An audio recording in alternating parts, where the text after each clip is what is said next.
Maria tá peneirando. Maria tá peneirando. Goma e massa de mandioca. Maria tá peneirando. Maria tá peneirando. Goma e massa de mandioca. Quem se casa com Maria só vai comer tapioca. Tapioca. Tapioca. Branquinha, aglutinante. E pra quem mora longe do Brasil, geralmente é um item raro. A comida é indígena, mas hoje em dia é febre entre todo mundo, principalmente o pessoal fitness e os que têm intolerância a glúten, os celíacos. Ou uma parcela que diz que tem essa intolerância sem realmente ter, e esquece que isso é uma doença bem grave. Baseada na mandioca, ela é consumida de norte a sul do Brasil. Hoje o papo é sobre a tapioca, e um pouco também sobre a mandioca, né? Porque é difícil dissociar uma da outra. É hora de cozinhar. Vamos lá? Tá ouvindo esse barulho? Refogado.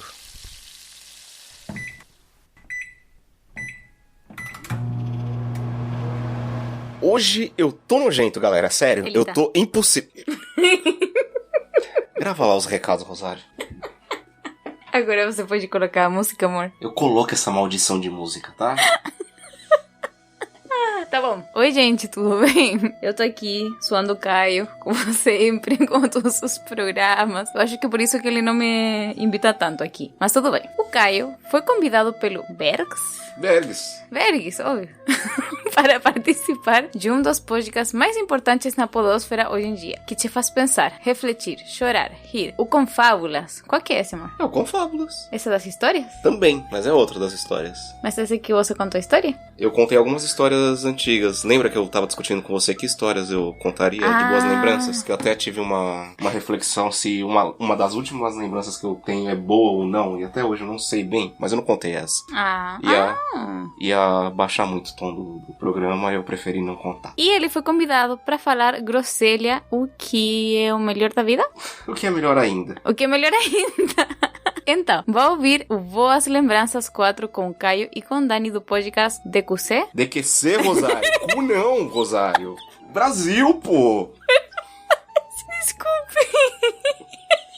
Falando sobre a problemática do poço. Tá, Rosário quebrou, gente. Então, falando sobre a problemática de empinar pipa versus pagar o FGTS, guerras mundiais de arminhas de feijão, suco de gengibre com limão e muito mais. Então, busca Confábulas no Spotify no seu agregador de podcast favorito, tá? E, de qualquer maneira, eu vou deixar o link lá no post desse programa. Olha toda essa propaganda que a gente fez. Tá, o que mais? O Caio também foi convidado para falar de mamadas e caiu no poço. Você falou uma letra, só isso. E você quebrou. Só que você falou em espanhol. Tá, ele foi convidado para falar de mamadas e cagadas no Entre Fraldas número 188. Não sei falar em português isso, gente. Dessa vez, convidaram ele para falar sério, comentar notícias e decidir se é uma mamada, uma coisa boa ou uma cagada. Logicamente, uma coisa ruim. É tipo você falando o que em espanhol aqui. E para você que não conhece o Entre Fraldas, o que eu acho difícil, já que estamos todos na mesma casa e é o portal Desaprender, vai lá buscar no seu feed, nos sites de Desaprender ou no Spotify. Esse programa tá muito bom. E sim, as duas Anitas devem ser canceladas. Não. Sim, as duas. Mas qual são as duas?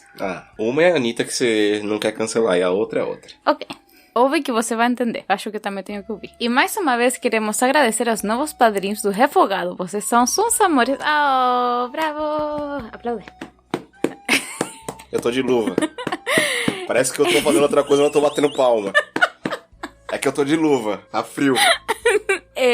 E agradecer aos padrinhos de sempre, que sempre estão aí ajudando o podcast e a se manter de pé. Mas, gente, vocês também estão ajudando ao Caio passar tempo em família. Porque, nossa, ele demora muito. Ele é muito ruim editando. Ele demora demais. Obrigado, Rosário. Desculpa, mas é verdade. Ele demora muito. No mais, mandem e-mails para contato@refogadopodcast.com e sigam as redes sociais do Refogado, que são as minhas mesmo. As minhas Caio, não as minhas Rosário. Não, mas também me sigam a mim. O Caio-san com N no final. No Twitter e no Instagram. Vamos esquentar a frigideira que essa tapioca ainda sai hoje. Nossa, essas bromas que assim.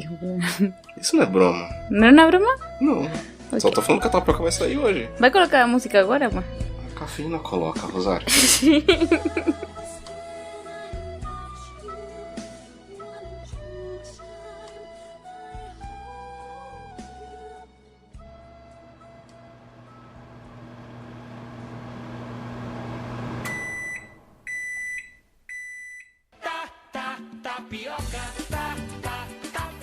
Antes de começar a falar da tapioca, é importante falar sobre a raiz dela, a mandioca. Entenderam? Mandioca, raiz. Ok.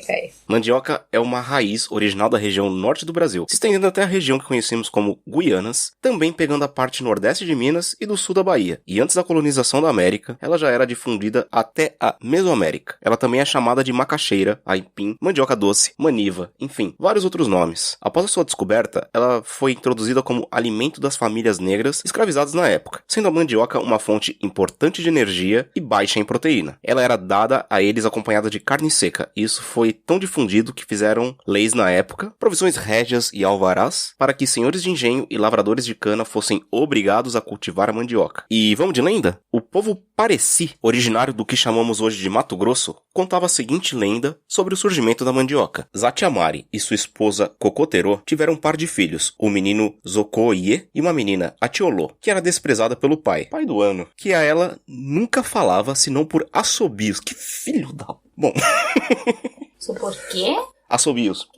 Silvados. Amargurada pelo desprezo paterno, a menina pediu à mãe que a enterrasse viva. Caralho. Que bonito. Puta, que falta fazer um conselho tutelar. Esta resistiu ao estranho apelo, mas ao fim de certo tempo atendeu-a. A menina foi enterrada no cerrado, onde o calor a desagradou, e depois no campo, também lugar que a incomodara. Finalmente foi enterrada na mata, onde foi do seu agrado. Recomendou à mãe para que não olhasse quando desse um grito, o que ocorreu após algum tempo. A mãe correu ao lugar, onde encontrou um belo e alto arbusto que ficou rasteiro quando ela se aproximou. A índia Cocotero, porém, cuidou da planta que mais tarde colheu do solo, descobrindo que era a mandioca. Podemos perceber nesse mito que, além de Atiolô ter um pai de merda, ele é um mito que ensina as gerações onde encontrar e onde cultivar novos pés de mandioca, sendo uma das bases da alimentação deles. Existem outros mitos, como o do enterro da menina Mani, mas aí eu deixo pra vocês buscarem. Porém, manioca em tupi significa casa de Mani. Olha aí, uma das etimologias do nome, manioca, mandioca. Dito isso, foram os índios da raiz que hoje chamam de tupi-guarani que criaram o termo, e o tubérculo já era usado por eles antes da chegada dos colonizadores. Bom lembrar que existem dois tipos de mandioca, a doce, que é a mandioca comum, e a amarga, que é comumente chamada de mandioca brava. Ambas são idênticas na aparência, mas a mandioca brava tem muito ácido cianídrico, o que é venenoso para nós, humaninhos, pagadores de FGTS. Mas se passar por um processo largo de cocção, ela acaba perdendo a sua toxicidade. Depois de contar essas lendas e a história breve da raiz, agora vamos à tapioca. Após a colonização da região que hoje é Pernambuco, os portugueses descobriram que o beiju, o que você chama hoje de tapioca, aquela panquequinha branca, recheada ou não, era largamente consumida pelos povos indígenas no litoral, e eles faziam diversas receitas com beiju, como beiju ticanga, com uma massa de mandioca mole seca ao sol, o beiju-açu, que era seco ao forno, e o beiju de tapioca, que quando pronto era enrolado tipo uma panquequinha. Importante dizer que a partir da tapioca também se faziam bebidas alcoólicas. Olha aí, pra tu que pensava que esse programa ia ficar seco, elas se chamam tarubá e tiquira. No tarubá, você coloca os beijus umedecidos sobre folhas de curumi, que é um tipo de uma palmeira bem doida, assim. E essas folhas em cima de folhas de bananeira, para então colocar tudo em cima de uma grade de varas de madeira. Se cobre com mais folhas, o alvo beiju repousado preguiçosamente na cama verde de folhagens. Eu tô poeta, hein? Nem prestou atenção. Cama verde de folhagem. E deixa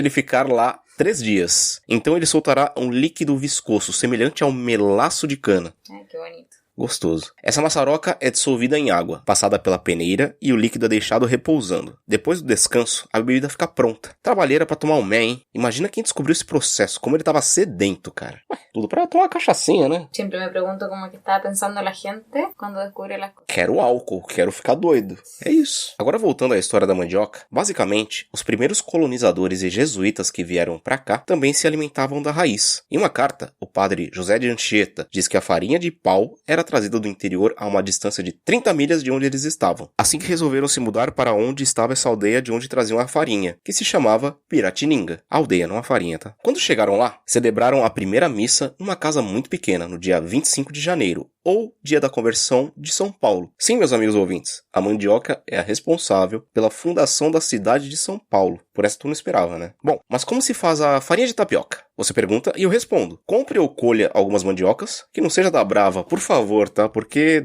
de Bravo já basta 2020. Você tira a casca delas e aí tu vai ralar bem. Depois de raladinha, você bota elas num balde fundo e põe bastante água, misturando com essa mandioca ralada e mexendo bem com as mãos para ir retirando esse amido da mandioca. Depois, com uma peneira fina e um outro pote grande, você vai peneirando a mistura de mandioca ralada com a água. Feito isso, peneire ela mais uma vez num pano, para tirar todo o resíduo de mandioca ralada que possa ter sobrado nessa água. Aí, meu amigo, tapa esse pote com líquido e espera. Todo o amido da mandioca vai decantar no fundo do pote. Pelo que eu entendi, você deve esperar umas 3 horas... Acho que umas 6 já deve tá bom já, né? Sei lá. Depois você tira essa água de lá e vai tirando essa parte que ficou decantada no fundo com uma colher. Não se preocupa, você vai virar o pote e a parte decantada vai ficar lá, tipo um tijolo, saca? E tirando essa parte com uma colher assim, você deixa em cima de um pano de prato pra ir secando. Quando já estiver seco, você peneira esses pedaços e pronto. Você tem a farinha de tapioca ou a goma de tapioca. Aí é só fazer o beiju ou a tapioca. Agora, para pesquisa dessa pauta, acabei descobrindo como fazer a farinha de mandioca, aquela que se usa para fazer farofa. E olha só, lembra que coamos a mandioca ralada? Sobrou a parte sólida, certo? Aí tu já aproveita isso, seca bem essa mandioca ralada no sol ou sei lá onde, vai peneirando ela mais de uma vez assim, e depois você coloca ela numa frigideira larga, vai mexendo bem até ficar com aquela coloração bem característica. Bom, essa farinha se faz com a mandioca ralada e prensada, então talvez perca um pouco do sabor se você fizer junto com o processo da farinha de tapioca. Eu vou tentar um dia e depois eu falo. A farinha de tapioca é usada hoje em dia para receitas doces, salgadas e não só a panquequinha de tapioca recheada, por exemplo. Lembra do cuscuz carioca que citamos no episódio 30 sobre cuscuz? Então, ele é baseado na farinha de tapioca. E um adendo ao episódio sobre cuscuz, as mulheres escravizadas provindas do noroeste da África adotaram a farinha de tapioca como substituta da sêmola no cuscuz e aos poucos foi se incorporando coco e açúcar, ingredientes muito comuns na Bahia. Outra receita muito boa é o dadinho de tapioca, criado pelo chefe Rodrigo de Oliveira do restaurante de raízes nordestinas Mocotó, em São Paulo. Os cubinhos são feitos de farinha de tapioca e queijo coalho e podem ser servidos com acompanhamento doce ou salgado. Temos também o pudim de tapioca com coco, que ele é bem macio. Existe até o pão de queijo com tapioca. E nesse ponto é bom lembrar que sem a mandioca não haveria pão de queijo. Nota do cozinheiro frustrado aqui. E a Rosário tá de prova. Uma vez, na falta de polvilho, acabei usando fécula de batata para fazer pão de queijo. Ficou horrível, fica duro. Pior. Não faça isso. Ou se quiser pode. Não faça. Da feitura do polvilho feito com a mandioca brava, sai o tucupi, que é o líquido que se separa quando a goma fica depositada no fundo do balde. Esse líquido então é fervido por muito tempo. Lembra? Mandioca brava, venenosa. E aí ele é fermentado, ficando bem amarelo. Com o tucupi se faz o famoso tacacá, aquela comida muito famosa do Pará, que também leva goma de tapioca, jambu e camarão seco. E o jambu é uma erva que deixa a língua bem dormente, assim. Acho que vale um podcast só sobre tacacá qualquer dia desses. Dá pra fazer bolo de tapioca. E sim, meus caros amigos fitness, chegamos à famigerada, amada por uns, odiada por outros, crepioca. Basicamente se faz um crepe de ovos, mas ao invés de utilizar farinha de trigo, se utiliza tapioca. E é isso, recheio a gosto. Aliás, caímos no abismo. Por que a tapioca é tão querida pelo pessoal fitness, hein? Por quê? Não sei. Eles não comem com doce de leite? Não, quem é fitness não pode comer com doce de leite, né? Por quê? Porque engorda, né? Não, é por isso que eu não sou fitness. Pois é. Separemos o joio do trigo. Qualquer coisa baseada em mandioca é puro carboidrato. Assim que o pessoal low carb ou keto já parou de ouvir esse programa quando eu pronunciei pela primeira vez a palavra mandioca. Sobrou o resto dos amantes das academias e das comidas fitness. Ok, na minha tentativa de entender esse amor pela tapioca, eu busquei a seguinte informação. A tapioca leva uma vantagem sobre outras comidas pela quantidade quase nula de gordura e seu preparo não requer sequer uma gota de óleo, o que é um ponto bem positivo para tapioca. Mas se você rechear sua tapioca com um búfalo enrolado em cheddar, não vai ajudar muita coisa, né? Pra você perder esses pneus que conseguiu na quarentena. Aliás, tem gente que tá com tanto pneu que se passasse no pedágio ia pagar mais caro pra passar pelo número de eixos que esses pneus extras contam no corpo. Eu, por exemplo. Meu apelido agora vai ser Scania 3 eixos, linda. Que? Scania é um caminhão. Ok. Voltando à tapioca, tem a questão dela ser puro carboidrato, que em excesso é um vilão, assim que não vai se entuchar de tapioca, que de nada vale sua dieta. Mas ela tem a vantagem de não ter glúten, que é um problema para um número reduzido de pessoas, os celíacos. Peraí, espera a Rosário bocejar, né? Tô com sono. Mas é inegável que ela é realmente o pão do brasileiro. É a nossa raiz, ali, na mesa, sempre conosco, em vários momentos. E ela é muito gostosa. É muito gostosa. Tava com saudade de um programa curtinho, né? Pois bem, tá aí. Não tá. Não, esse tá curto perto dos outros.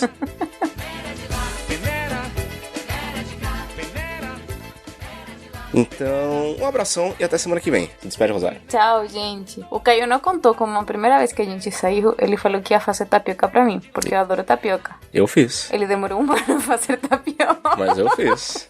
Antes rolou Netflix. Esse era o Netflix da nossa época. O Tapioca. Tchau, chega de revelações, tchau. Peneira de cá, o peneirado é gostoso, tô doido pra peneira.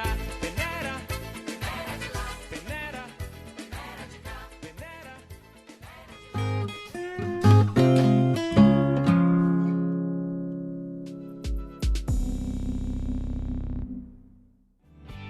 Olá, ouvintes do Refogado Podcast. Conheça nosso site refogadopodcast.com e deixe seu comentário no post do episódio. Ou ainda, envie seu e-mail para contato@refogado.com. Siga também o Caio no Instagram, o Caio San, e no Twitter, o Caio San, tudo junto. E é claro, apoie o Refogado Podcast conhecendo as metas e os sorteios que serão feitos entre os padrinhos no padrinho.com.br/refogado. Curta e compartilhe nas redes, mande seu recado e apoie o projeto do Refogado Podcast.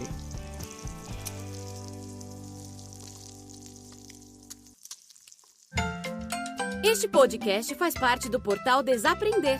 Visite www.desaprender.com.br e conheça outros projetos.